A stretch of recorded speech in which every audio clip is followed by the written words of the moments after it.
guys, what's up? Today we're continuing work on the Chevrolet Silverado here. We're going to actually finish grinding off the frame where we cut off the spring hanger and the shackle mounts yet in the last episode yesterday. And then we're going to bring in the Ford 05 Super Duty axle and get it placed underneath the truck. And then we're going to start designing up the frame side radius arm mount and the radius arm. But we got to get the axle in here first, and then we can get to designing up those parts probably out of cardboard, and then we'll get in the engineering PC and draw them up in there. So let's get started, guys.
Alright guys, we got the 05 Super Duty axle in the garage. We got it beneath the Chevrolet here. Now we just gotta flip it over, because it was just kind of ended up being like that as we were moving it over here. And we'll get it set up on the smaller jack stands, because the big 12-ton ones will put it up too high. The center point of the axle will be too high. So we're gonna get those set up and get the axle positioned forward and back. And then we can start pulling tape and start designing up our frame side mount and the radius arm.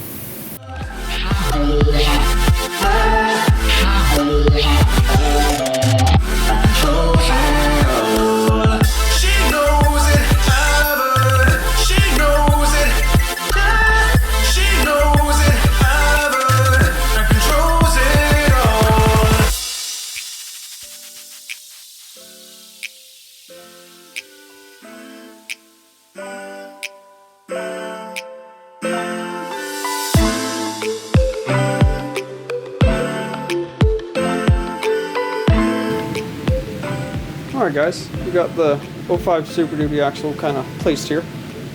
Now James and I are getting in the engineering PC and we're designing up, well not really designing up, just bringing over the files for the axle stands that we already made for the 5th Gen 4Runner for its 05 Super Duty axle. And now we're moving them from its, we had them set up on our 2x2 plasma table, but now that we got our larger 4x4, we're going to transfer those over to that drawing surface. And then we can get those put into the USB, taken over there, and cut out. But we're just kind of doing that right now. You know, Rick didn't have his axle, or his wheels are over at the powder coater.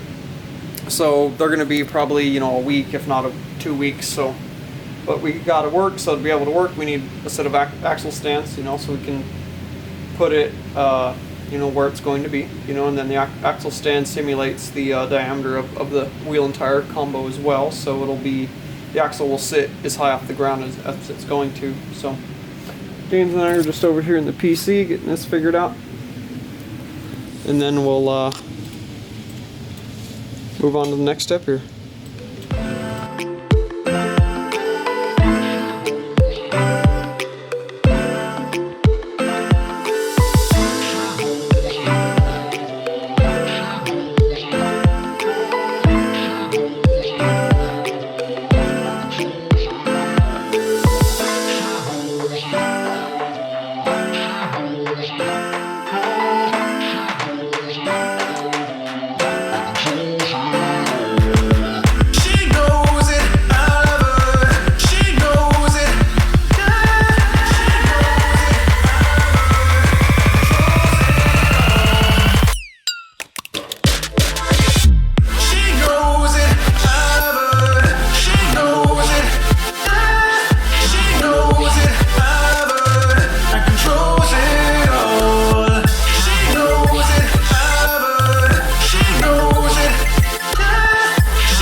guys, we got those axle stands ready to cut out here, so tomorrow we'll load some new 1/4" plate and table. Well, first we'll cut off a 4-foot piece off the 8-foot piece out of the ram, and then we'll load that piece in the table, and we'll get these cut out, and then we can get Ricardo's axle over here actually onto those and positioned of how it's going to go. I just got it on my small block 350 engine stand roller there. It's so heavy. Then we can get it positioned, you know, forward and back where it's going to go, side to side, centered, and then that will also establish our axle ride height. And you know, we got the truck at its ride height, so then it's just pretty much designing up the Cougar House Fab 4-link kit for the front of it. So we'll catch you guys in the morning while we're doing that. I didn't want to make a super short video this afternoon, so we'll load up some plate in the morning and get cutting those parts out, and we'll see you guys then. Hey guys, back at the Silverado this morning.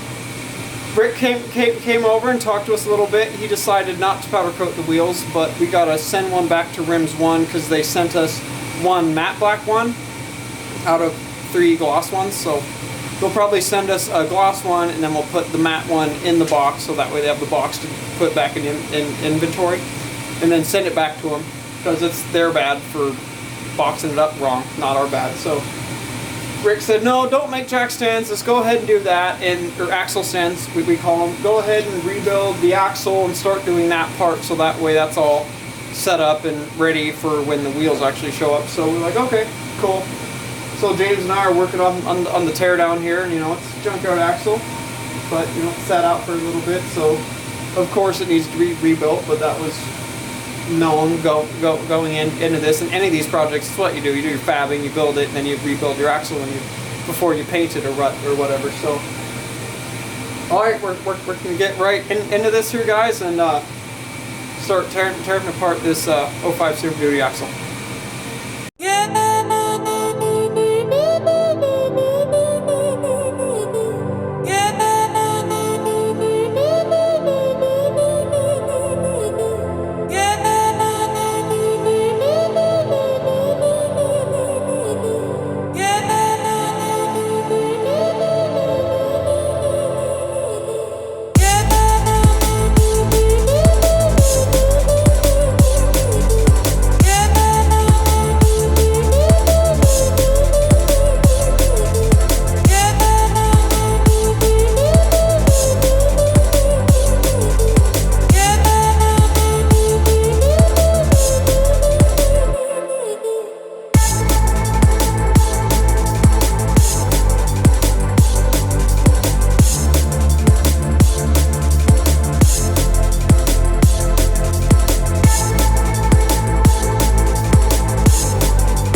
off on the Chevrolet today, guys.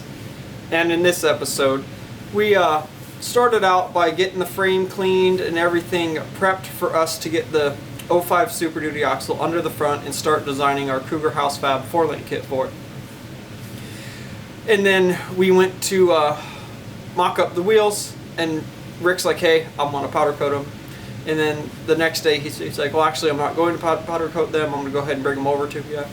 And then we realized one of them is a matte black finish instead of a gloss black finish, so we're gonna have to send, or Rims 1 is gonna have to send us a gloss black Fuel 20, and then we can put this one in that box because the other box got destroyed because I'm a small shop, I don't have room for storage here. So that got destroyed with other recycling. So we'll get the gloss wheel here, put the matte one in the box, package that up, and then ship it back to them. And then we can get the front wheels mounted up on their tires, and we can get those onto the axle so it puts the axle at axle height. Because Rick didn't want us to build a set of axle stands. You don't have the time and money to build those. About $400 to build a front set. So we saved that money for him, and he's like, hey, just go ahead and start the axle rebuild now, so that way you guys have something to do. So we called our friends up at Randy's Ring and Pinion and ordered up all of our new gears. And I'm not sure what the gearing is. I'll tell you guys in the next episode. I totally forgot the number at the moment, but because I don't want to give you the wrong information here. But we ordered up everything through Randy's Ring and Pinion in Everett up here, and we're a Yukon supplier through them and for Washington State, so they're going to send us down all the parts for that. You know, we're getting more locking hubs, we're getting new unit bearings, we're getting new upper and lower ball joints, and then the U-joints that are on the axle, or the inner axle shafts, we're going to replace those, and inner axle shields, new gearing, and a Yukon zip locker up front. And then Yukon actually doesn't make a locker, an air locker for the back of these, which bums me out. I mean, I'm all about my air lockers if I'm going to lock something up. I don't like Spartan lockers or ratcheting lockers unless it's like for like a two-way diff and a drift car. But so unfortunately we're going to have to put that kind of a diff in here, but you want, you know, a locker rather than no locker, right? Especially when he's going to be taking us up in the mountains and stuff.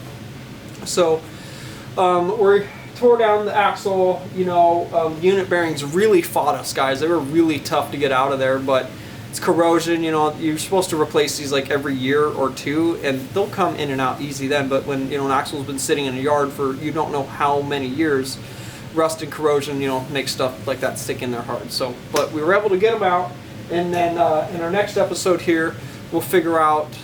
And the locking hubs were toast too. I mean, I don't know what the deal was there, but it's getting all new parts. That's why we're rebuilding a whole axle.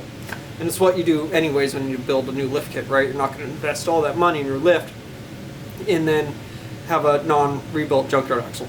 So we'll strip that completely down, and then we'll take it over to our friends at Triple C's here in town. They've got a sandblast booth, so we can get the whole axle sandblasted, and then that'll have it nice and clean for us to fabricate on. And also when we're all done, Rick wants us to go ahead and bomb can it, which kind of bums me out, but that's okay. If that's what Rick wants, you know, that's cool. We'll do it for him, and that way he's able to touch the axles and links up anytime he scuffs them or whatever when he's out in the mountains when he gets back into town. So that'll be cool for him. You know, we wanted to powder coat it, but that's okay. We're going to powder coat all the stuff on my 4Runner. It's going to be super cool. I think you guys are going to be blown away when you see how everything looks.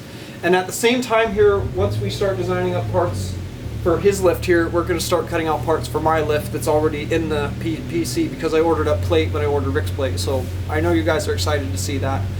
But all right, guys, you know, we'll talk more about this stuff in the next episode, and we'll take the knuckles off this and bust out the ball joints, and then we'll start to rebuild the axle then. But until then, guys, please drop a comment. Let us know what you think of the project and today's episode, or last two days, really. And let us know what you think. And then if you guys like what we do, you like Cougar House Garage, well, first, thanks for liking and subscribing to everybody. Make sure to hit the bell up there so that way you guys get the notification when I actually upload. And then, you know, thank you guys so much for your constant support as always, guys. You know, we wouldn't be here if it wasn't for you guys watching, so we really appreciate it. And then if you guys like Cougar House Garage, you like what we do, please check us out at cougarhousegarage.com. Check us out at Facebook /Cougar House Garage. And then we are Cougar House on Instagram, guys. Follow along with the projects there, and we'll see you tomorrow.